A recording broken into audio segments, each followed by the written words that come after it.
Alrighty, so let me get my screen figured out. All right, hello everybody. I am going to be doing your ICP review today. I know this is probably a little bit later than what I was hoping and probably what y'all were hoping. I apologize, it's been kind of a crazy weekend just with my preceptorship and everything, but it's okay, I'm here now. I actually filmed this originally last night and it was like midnight and there's no way I could post that. Like it was terrible. But anyway, really quickly before I get started, I have to make this quick because I have a pop health quiz in 45 minutes.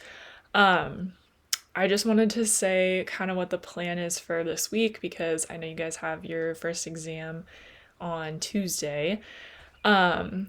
So my plan is I'm going to do ICP in this video, so then that will be everything from acute neuro and up until this week's content. I'm not entirely sure how I'm going to do this week's content. I might just do like a quick, like maybe 45-minute video just kind of going over everything and then do an exam video for this weekend. I don't know. I should probably reach out to you guys and see if there's anything that you're struggling with because obviously if there is, then I want to make sure I cover that. I know that Dr. Schneider is not doing an exam review for y'all, which I want to say normally he does. You guys will do what he calls like a brain dump, and he does that before every exam. But I actually talked with him yesterday, and he said the reason he's not is because he's doing a med math review, because apparently there's a good chunk of y'all that haven't passed yet, and since you only have one more try, obviously that's more important, because if you don't pass that, exam one will not matter. So I know that probably upset some of y'all, but it's okay because you have me. I'm here. He sent me kind of like the list of topics that you guys talked about, which lines up with what I thought. So we'll just make sure we hit everything and that you guys have a good understanding so that you're good to go heading into your exam. And as always, if you have any questions, don't hesitate to reach out to me. I've had multiple of you reach out to me already, and it's great. I am here for you guys. That's my job. This weekend is not as crazy. I just have my preceptorship tomorrow on Thursday, and then I'll be around all weekend. So if you have any like last minute questions or whatever, you can reach out to me. So, entering ICP world, I personally actually enjoy the topic of ICP. I don't know. I just find it interesting, but this is definitely a really big portion of your exam. There's going to be a handful of questions on it. So, it's really important that you guys understand this. And if you're going to devote more time to any topic, I would say ICP, stroke, and the shocks. Those are probably like your big three topics for the exam. Obviously, there's going to be other things too, but just from what I remember. Just a quick review. Brain, you have three components. So you have brain tissue, which is the most, blood, and then you have cerebral spinal fluid. And so the whole concept of increased intracranial pressure is that one of those three increases, and so basically just the whole matter of the brain gets out of whack. One thing I think that's really cool is that our body actually has like natural compensatory mechanisms to adapt to ICP. So like if one of those three increases, then the other two are going to adapt and are going to change and decrease to try to like balance everything out. And most of the time, the body is able to go about that business and go about that system. And so we don't experience increased ICP, we don't see the effects. And that's called the Monroe-Kelly doctrine, just that whole concept of like all three have to be in balance. And if one changes, the other two change. But increased intracranial pressure results when the Monroe-Kelly doctrine is not kept. And so all of a sudden you have, one really high and the other two aren't able to adapt. And so you experience the effects. Like anything else, ICP can be caused by, and I just want to say, when I say ICP, I mean increased ICP.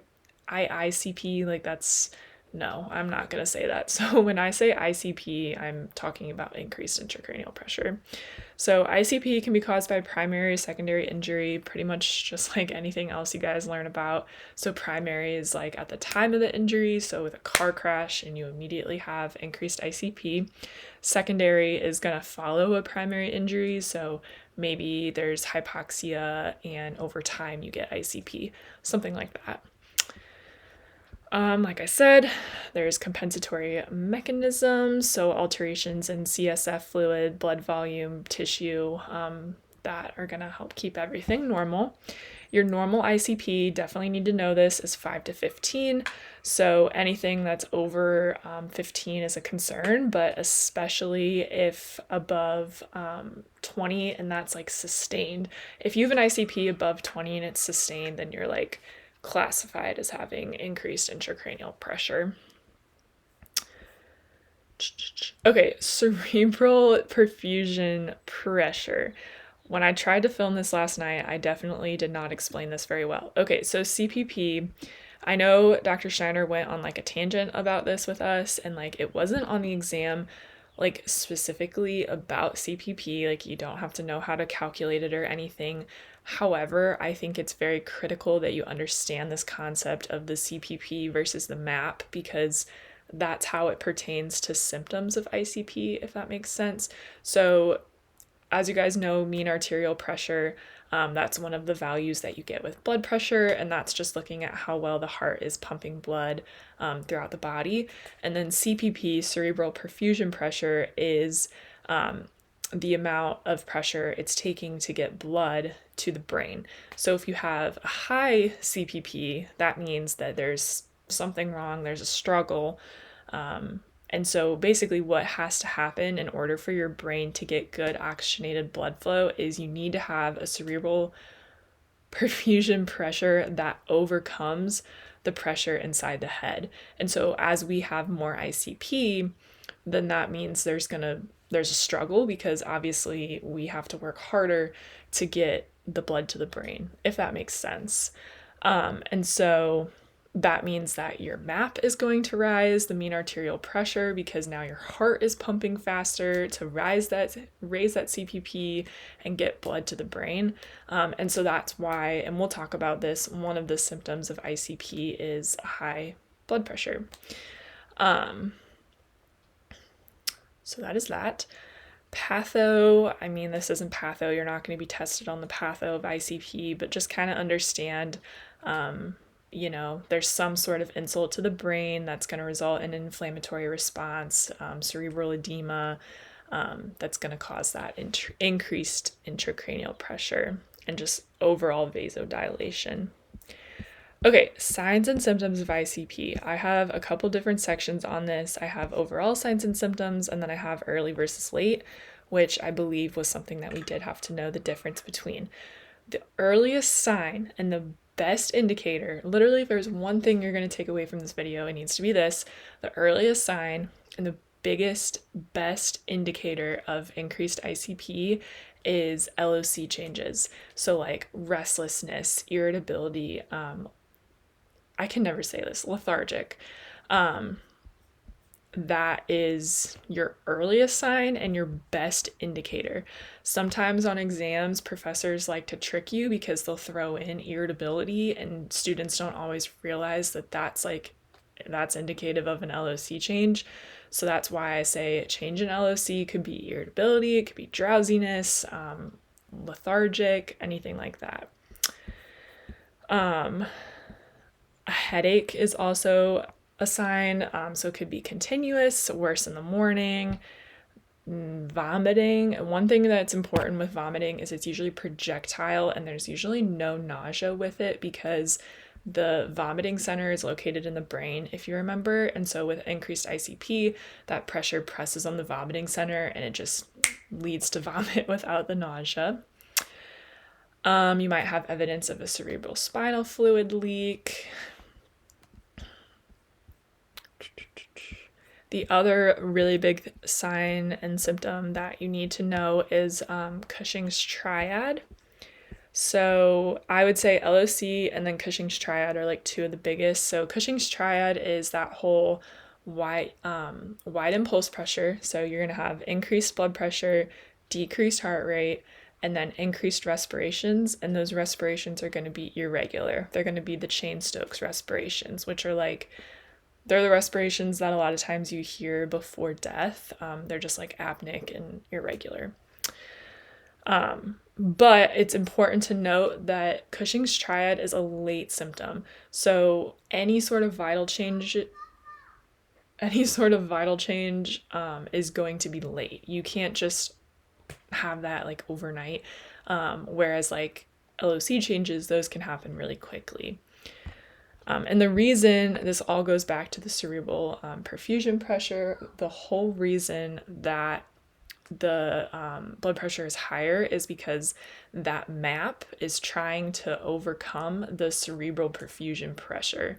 Because due to the increased ICP, you're having your body, it's like basically it's harder to get blood to the brain, which is why that CPP is high. And so your heart is like shoot and it's trying to pump faster, which is going to raise the map, if that makes sense. Like I said, you're not going to be tested over like the specific mechanisms of how that works, but at least I don't think, but just understand that you're going to have increased systolic blood pressure, bradycardia, and then tachypnea. LOC changes.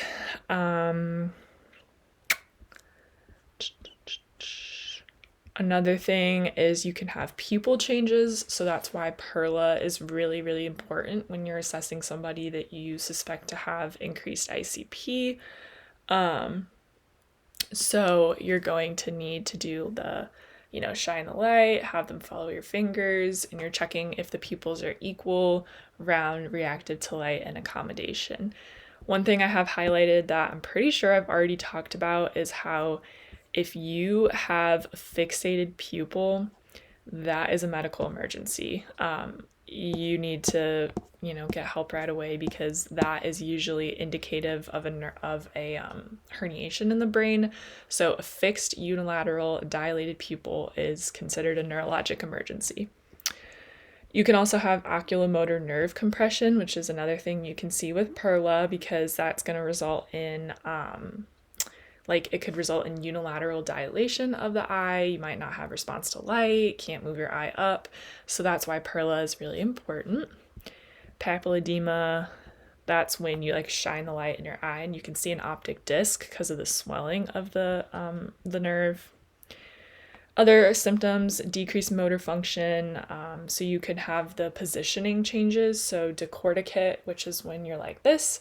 Decerebrate is when your arms are extended and kind of turned out. The way I remember that is decorticate is to the core. Decerebrate, I remember my health assessment peer leader taught us to celebrate, you throw your hands up. So just think hands out for decerebrate. But I remember to the core a lot easier with decorticate. Yeah, one thing I will say is there's an acronym that I remember Gerald's taught us for ICP symptoms, and that's mind crushed. So M is mental status change. Remember, that's the earliest, will be on your exam, I can guarantee you, in some fashion. So that's restlessness, confusion, you can't respond to questions, irritability, lethargic, that sort of thing. And that's why we do the neurovascular checks, check if they're A and O. I is irregular breathing. That is the respirations and the issue with that.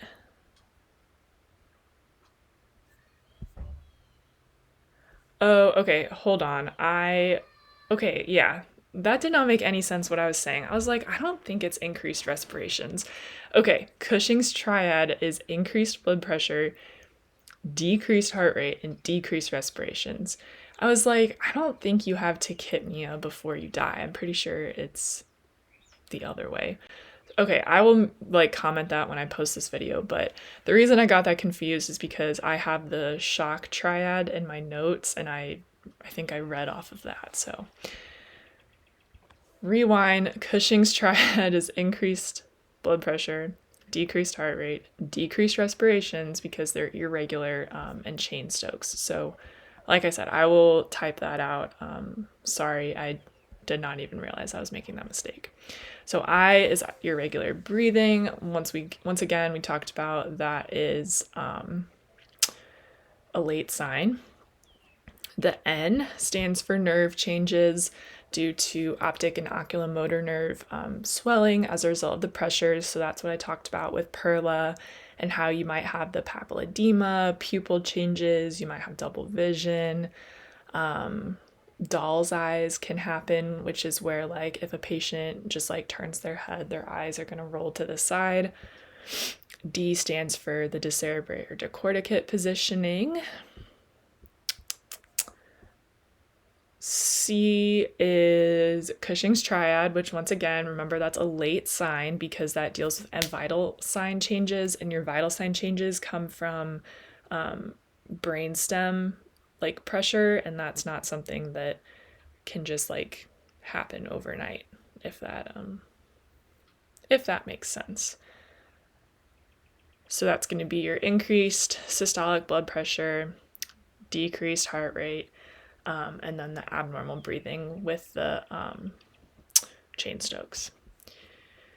R stands for reflex, so positive Babinski, which if you remember, Babinski is when you like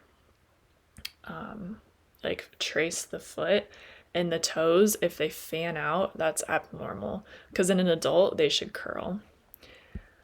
U, unconscious, that's obviously a late sign. S is seizures. H is headache. We talked about that. It's going to be just like continuous and usually worse in the morning. E stands for emesis, which is vomiting without nausea, usually going to be projectile. We already talked about that. And then D is deterioration of motor function. So that's going to be the whole, like you might have weakness, you might not be able to walk, that sort of thing. Okay, I feel so bad that I messed up Cushing's triad. I'm so sorry, guys. But I will make sure that you have that. That's all I have for signs and symptoms. Like I said, you can choose to remember Mind Crushed or not. It's totally up to you. Diagnostic studies with ICP, I mean, you're just going to try to look and see what's going on with the brain. So like CT scan, MRI, PET scan, EEG. You just want to differentiate, is it increased ICP or is it something else? One thing I do have for diagnostic studies is if you even just suspect increased ICP, you're not going to do a lumbar puncture because that sudden release of pressure can cause herniation in the brain. So no lumbar puncture if you suspect increased ICP. Now moving into treatment. So the biggest thing, and I think this is why ICP stuff is on your exam a lot, is because it's a lot of nursing considerations, which Dr. Schneider loves to test y'all over, like nursing considerations and nursing interventions. So that's why I think there's a lot of this on the exam. One thing, so with like monitoring ICP, the golden standard is a ventriculostomy, which is the thing that you like have to level to drain the fluid. One really important nursing intervention is the same anytime that you ever have anything going into the body from the outside world. So I talked about this with pin care when I talked about the halo devices for C-spine injuries. Is you want to monitor for infection, especially if the ventriculostomy is in place for longer than 5 days, just because you have an outside device going in. So obviously like that can bring bacteria into your body and increase that infection risk. So you're going to look for your signs and symptoms of infection like drainage, odor, swelling, that sort of thing. Your goals of ICP treatment is you want to maintain oxygenation, and you want to maintain that airway. So, get the ventilation and you want to treat the underlying condition, whatever's causing that increased ICP, so that you can support brain function and like maintain brain function. Okay, so for drug therapy with ICP, the big drug is mannitol. It's an osmotic diuretic, so it's going to draw fluid into the intravascular space from your cells, and then you're going to try to eliminate that. So it's going to just hopefully get rid of fluid. Things to consider with this is you want to monitor like a patient's output, their weight, check for signs of fluid loss, fluid overload, monitor sodium levels and BP since you're drawing fluid out. Hypertonic saline works just like mannitol, but mannitol is usually what we go to. So like I said, monitoring output, I'm pretty sure we had a question about that. So that's really important because obviously if you're drawing fluid out of somewhere, you should have an increased output. Corticosteroids, anytime you see steroids, that's going to be to help reduce edema and swelling. So things with that is you should monitor glucose levels, fluid, sodium, and also if someone's on a steroid, they're like always going to be on a H2 receptor blocker, a PPI, because you don't want GI ulcers or bleeding. And hold on, so you don't want like a GI ulcer bleeding, and steroids increase your risk of that. So like Protonics, for instance, is one of the more popular ones. If they need anti-seizure medications, you're going to give those. Antipyretics for a fever. One thing that's really important with ICP is you don't want your body to be in any sort of state that's going to make it work harder, because that's just going to make the pressures worse. So like you might give an antipyretic to control metabolic demand. You might also use cool baths, cooling blankets, ice packs, things like that. But you want to make sure that your patient doesn't get so cold that they're shivering or that they have a fever and they're shivering, because once again, that's going to increase your metabolic demand. As far as pain management goes with increased ICP patients, you want to be careful. I have in my notes that you should avoid narcotics.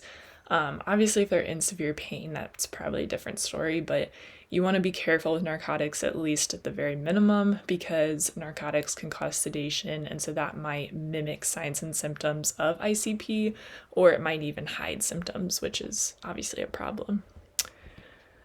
As for nutritional therapy, so you want to keep people normovolemic, so you don't want them to gain too much, but you also don't want them to lose too much. So you should be monitoring that urine output, like I mentioned. Normal saline I have is preferred over D5 or 0.45 normal saline. Nutritional replacement should begin within 3 days of an injury, and you should receive full nutritional therapy within 7 days after your injury. Quick review, enteral nutritional therapy goes through the gut, so that's going to be like your NG tube or your G tube, whereas parenteral goes through the bloodstream, so that'd be like with TPN and a central line.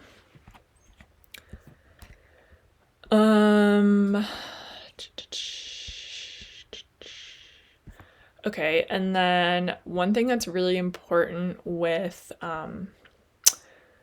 ICP is you don't want them to have any sudden movements that could make the pressure worse or like cause damage to their head. So you want them to have their bed at 30 degrees. Really, I think it's anywhere 30 to 45, but 30 is like the gold standard, because that's going to help keep proper alignment of your head, but also keep blood flowing properly.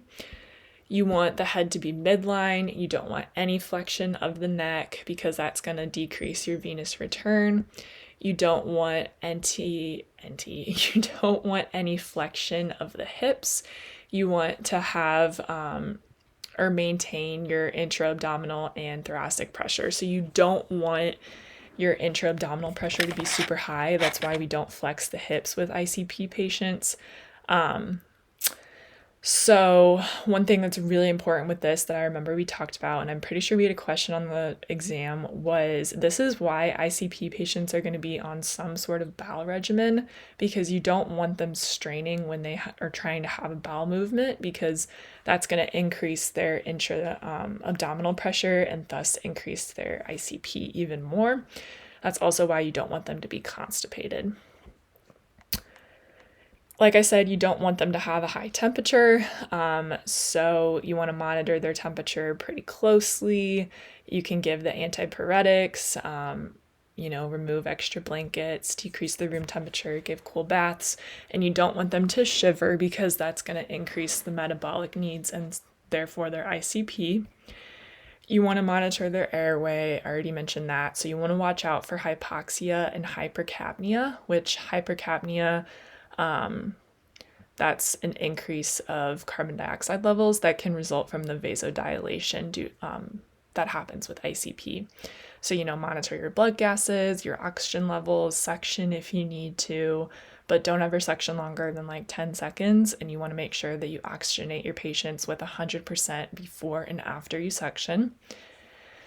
What else do I have? Glasgow Coma Scale, that's another thing I have again, so make sure you're monitoring their score. Remember, less than 8 is intubate, and this looks at your eye-opening, verbal, and motor responses. Avoid straining activities, which is your vomiting, coughing, sneezing, agitation. You want to keep them in a calm environment, minimize the stimulation, keep the lights dim. You don't want to use restraints unless you absolutely have to. And you want to watch and make sure that they're not like moving around in the bed a lot and like trying to get up. And then if you have an ICP patient that is bedbound and can't get out of bed or they're unconscious, then you're going to have the whole, like all the nursing interventions that y'all probably have engraved in your head. So, make sure that you're watching for skin breakdown, you're monitoring for like constipation, you're doing passive range of motion of their extremities, eye care, oral care. What's the other one? Oh, DVTs. That's really with any hospital patient. So they might have like SCDs or like medications for that.